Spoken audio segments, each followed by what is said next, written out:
সুপ্রিয় দর্শক, আসসালামু আলাইকুম। আপনাদের সবাইকে স্বাগত জানাচ্ছি এখনকার আলোচনায়। আপনাদের সঙ্গে আছি আমি সিরাজুল ইসলাম।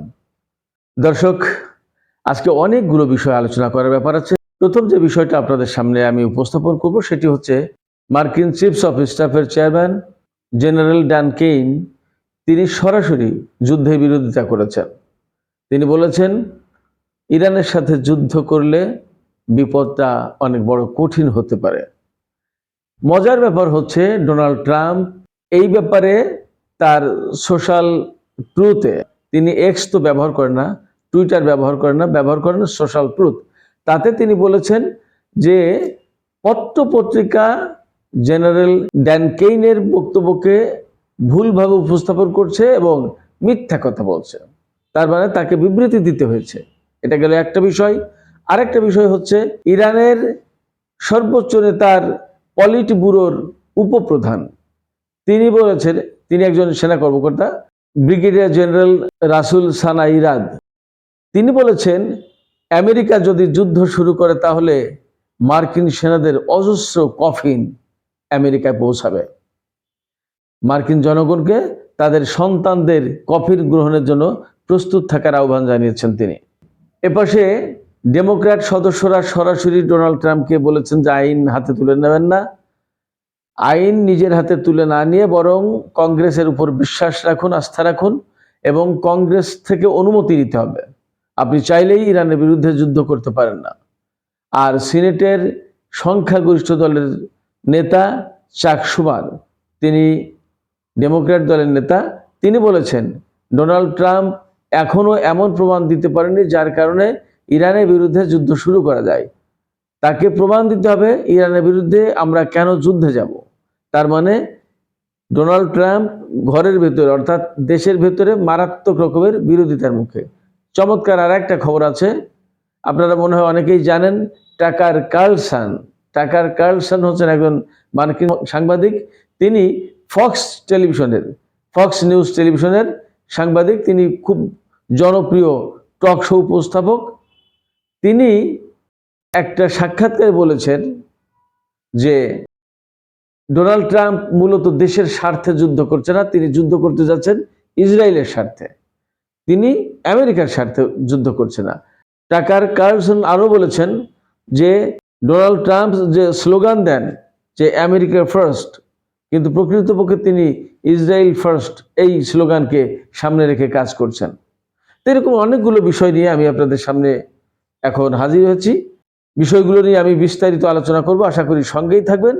আর নিশ্চয়ই ভিডিও পছন্দ হলে লাইক, কমেন্ট, শেয়ার করবেন আর চ্যানেলটি সাবস্ক্রাইব করতে ভুলবেন না। চলুন দর্শক, আলোচনায় চলে যাই। দর্শক, শুরুতেই যে কথা বলেছিলাম যে ডোনাল্ড ট্রাম্প নিজের দেশে নানামুখী বিরোধিতার মধ্যে পড়েছেন।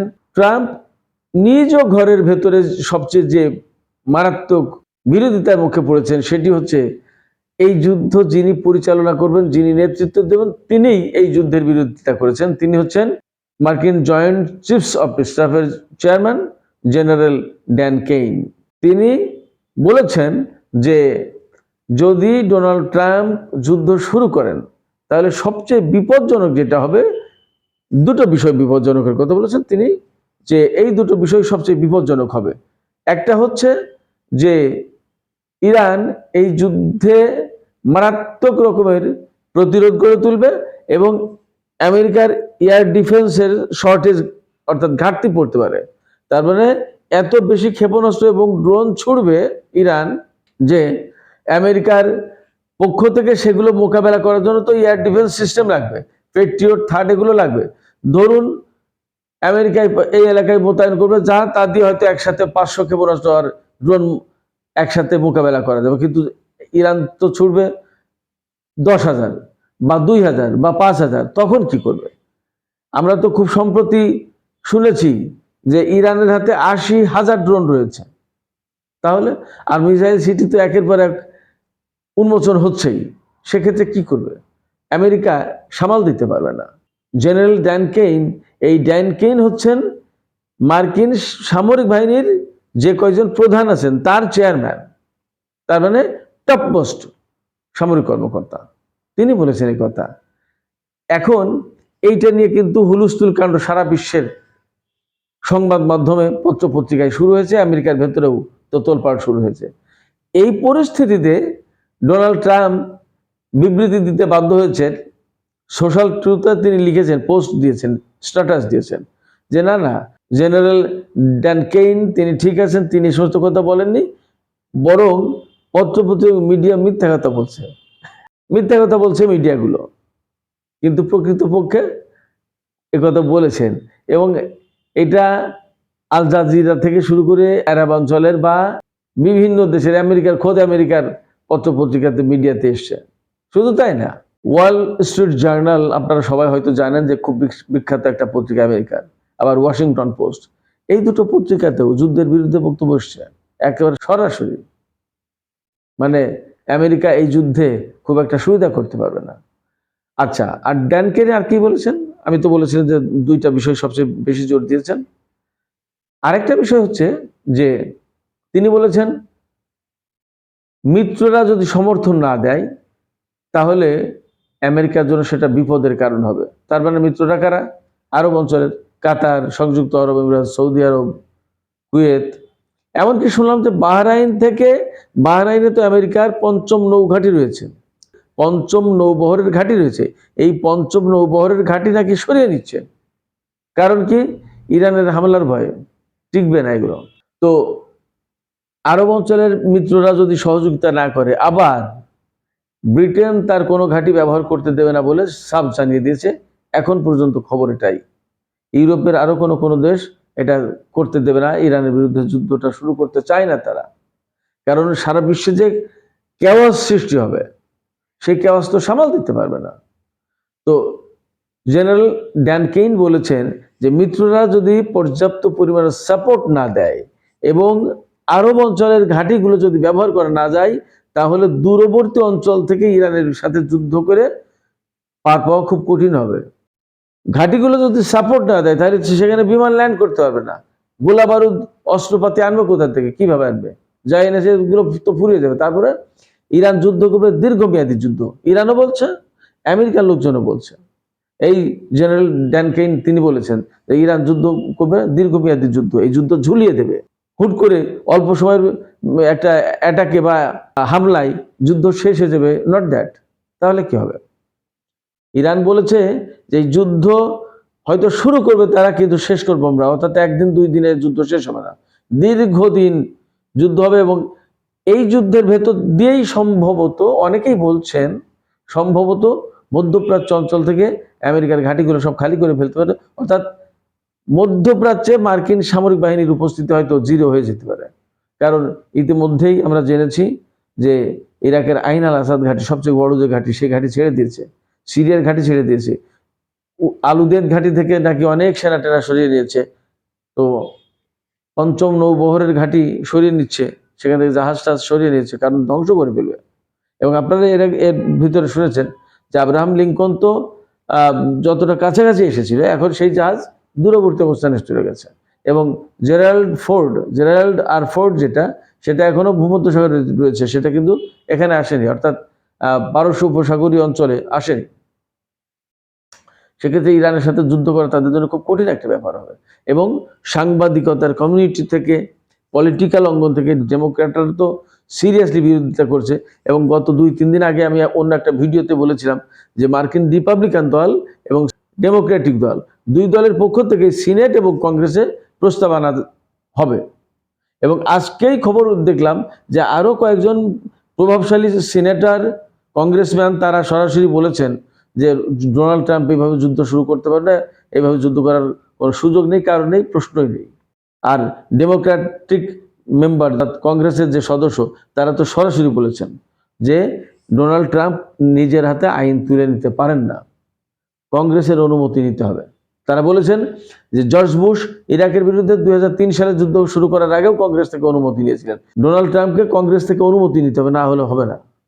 তার মানে ডোনাল্ড ট্রাম্প এই যুদ্ধের বিরুদ্ধে ভেতরে, নিজের ঘরে ভেতরে, নিজের দেশে বিরোধিতার মুখে পড়েছেন। আর বিশ্বব্যাপী তো সে বিরোধিতা আছেই। এই যে বিরোধিতা, এর অনেকগুলো কারণ আছে। বিভিন্ন আন্তর্জাতিক গণমাধ্যমে এবং বিশ্লেষকরা, রাজনৈতিক বিশ্লেষকরা, ডিপ্লোম্যাটিক অ্যানালিস্ট যারা, তারা বলছেন যে ডোনাল্ড ট্রাম্প যে যুদ্ধটা করতে যাচ্ছেন, এই যুদ্ধটা মূলত আমেরিকার স্বার্থে না, এটা ইসরায়েলের প্রধানমন্ত্রী নেতানিয়াহুর চাপের কারণে। এখানে আরেকটা কথা উঠে আসছে যে কেন এই চাপাচাপি। নেতানিয়াহু দেশের ভেতরে, ইসরায়েলের ভেতরে ভীষণ রকমের গাজা যুদ্ধ নিয়ে ভীষণ রকমের চাপের ভিতরে, এবার তার নিজের বিরুদ্ধে দুর্নীতির মামলা রয়েছে, প্রমাণ হয়ে গেছে এটা, অনেক কিছু। আবার ডোনাল্ড ট্রাম্প, সেও পলিটিক্যালি প্রবলেম আছে, বিশেষ করে অ্যাপিস্টাইন ফাইল নিয়ে। অ্যাপিস্টাইন ফাইলে যে সমস্ত কুকীর্তির কথা বেরিয়ে আসছে, তাতে নেতানিয়াহু, ডোনাল্ড ট্রাম্প সবার কথা আছে, এমনকি ভারতের প্রধানমন্ত্রী নরেন্দ্র মোদীর কথাও আছে। তো এই যে এই কুকীর্তি, এই সমস্ত কুকীর্তির কথা ধামাচাপা দিতে যুদ্ধ লাগিয়ে তারা জনগণের দৃষ্টিকে এই যুদ্ধের দিকে ফিরিয়ে নিতে চায়, যাতে ওই দিকে আর কেউ না তাকায়। অ্যাপিস্টাইন ফাইলের কি কি তথ্য আছে ডোনাল্ড ট্রাম্পের বিরুদ্ধে, নেতানিয়াহুর বিরুদ্ধে, কেমন? তো সেক্ষেত্রে দেশের মানুষ এই যুদ্ধ চায় না, কারণ তারা ডোনাল্ড ট্রাম্পের যে প্ল্যানটা, এই প্ল্যানটা তারা মনে করছে যে ডোনাল্ড ট্রাম্প তাদের মতামতকে, তাদের দৃষ্টিকে অন্যদিকে ঘুরিয়ে দেওয়ার চেষ্টা করছে। এপাশে ডোনাল্ড ট্রাম্প নতুন করে বলেছেন যে ইরান যদি আমেরিকার সাথে চুক্তি না করে, সর্বশেষ মনে হয় আলোচনা হতে যাচ্ছে আগামী শুক্রবার বা বৃহস্পতিবার। এই আলোচনার আগে তিনি আবার হুঁশিয়ার করলেন যে ইরান যদি চুক্তি না করে, তাহলে সেটা হবে ইরানের জন্য খুবই খারাপ একটা দিন এবং ইরানের জনগণের জন্য হবে দুঃখজনক। তার মানে কি, খেয়াল করুন, ডোনাল্ড ট্রাম্প বলেছেন যে ইরানের জনগণকে তিনি উদ্ধার করবেন।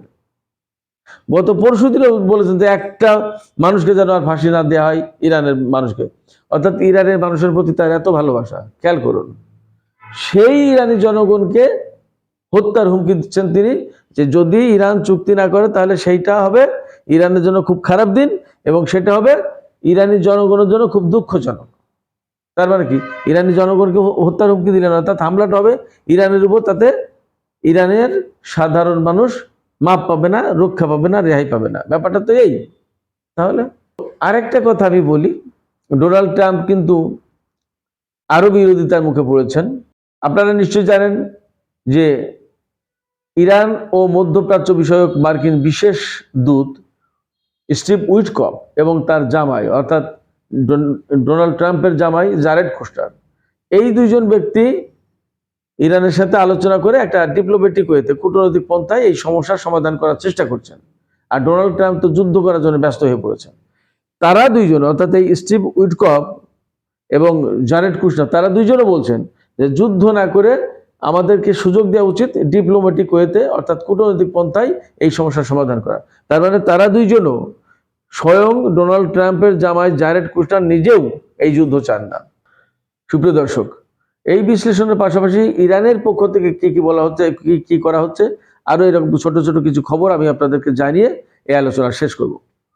ইরানের পক্ষ থেকে পরিষ্কার করে বলা হয়েছে, ইরানের সর্বোচ্চ নেতার পলিট ব্যুরোর ডেপুটি চিফ, অর্থাৎ উপপ্রধান রাসুল সানারিয়াদ, তিনি বলেছেন আমেরিকা যদি ইরানের বিরুদ্ধে কোনো রকমের ভুল পদক্ষেপ নেয়, তাহলে মার্কিন সেনাদের অজস্র কফিন আমেরিকায় পৌঁছাবে। অর্থাৎ তিনি বলতে চেয়েছেন পরিষ্কার করে যে আমেরিকা যদি যুদ্ধ শুরু করে, তাহলে এই অঞ্চলে যত সেনা মোতায়েন আছে, যত ঘাঁটি আছে, তার কোনোটা রক্ষা পাবে না। এবং তিনি মারাত্মক রকমের হুমকি দিয়েছেন যে ইরানি সেনারা একেবারে চূড়ান্ত জীবন মরণ লড়াই করবে, অর্থাৎ জীবন পণ করে, জীবন বাজি রেখে লড়াই করবে। এক ভয়াবহ লড়াই হবে। সেক্ষেত্রে আমেরিকাকে নিশ্চয়ই বিষয়টা নিয়ে এখন ভাবতে হবে। দেখা যাক কি হয়। আরেকটা বিষয় আছে, ইসরায়েলের পাশে লেবাননের যে প্রতিরোধ যোদ্ধা গোষ্ঠী রয়েছে, তাদেরকে হুঁশিয়ারি উচ্চারণ করে বলেছে, তাদেরকে হুঁশিয়ার করে দিয়ে বলেছে যে ইরান এবং আমেরিকার ভেতরে যদি কোনো যুদ্ধ শুরু হয়, আর সেই যুদ্ধে যদি লেবাননের এই যোদ্ধারা জড়িয়ে যায়, তাহলে ইসরায়েল তাদের উপরে প্রচন্ড রকমের হামলা চালাবে। তার মানে খেলাটা বোঝেন যে যুদ্ধ হবে ইরান এবং আমেরিকা। হিজবুল্লাহ যদি তাতে জড়িয়ে যায়, তো ইসরায়েল তাদের বিরুদ্ধে হামলা চালাবে। তার মানে সামগ্রিকভাবে একথা এখন পরিষ্কার হয়ে যাচ্ছে, অন্তত আন্তর্জাতিক বিশ্লেষকদের বা আন্তর্জাতিক গণমাধ্যমের খবর অনুসারে, যে এই যে ইরানের সাথে আমেরিকা যে যুদ্ধটা করতে যাচ্ছে, তার কেন্দ্রবিন্দুতে মূলত রয়েছে ইসরায়েল। এখন বিশ্বের সামনে এই প্রশ্নই বড় হয়ে দাঁড়িয়েছে যে মার্কিন প্রেসিডেন্ট ডোনাল্ড ট্রাম্প ইসরায়েলের স্বার্থে যুদ্ধ করবেন নাকি করবেন না। সুপ্রিয় দর্শক, এখনকার আলোচনা আমি শেষ করতে চাইছি। যাবার আগে আপনাদের কাছে জানতে চাই, আপনারা কি মনে করেন? এই যে যুদ্ধটা হতে যাচ্ছে, কিন্তু ডোনাল্ড ট্রাম্প দেশের ভেতরে বিভিন্ন রকমের বাধার মুখে পড়েছেন, তিনি বিরোধিতার মুখে পড়েছেন। এই বিরোধিতা উপেক্ষা করে কি তিনি যুদ্ধ শুরু করবেন? আপনাদের কি মনে হয়? আপনাদের মতামত কমেন্টে জানাতে পারেন, আর ভিডিও লাইক কমেন্ট শেয়ার করে এবং চ্যানেলটি সাবস্ক্রাইব করে পাশেই থাকুন। আপনাদের সবাইকে অনেক অনেক ধন্যবাদ। আল্লাহ হাফেজ।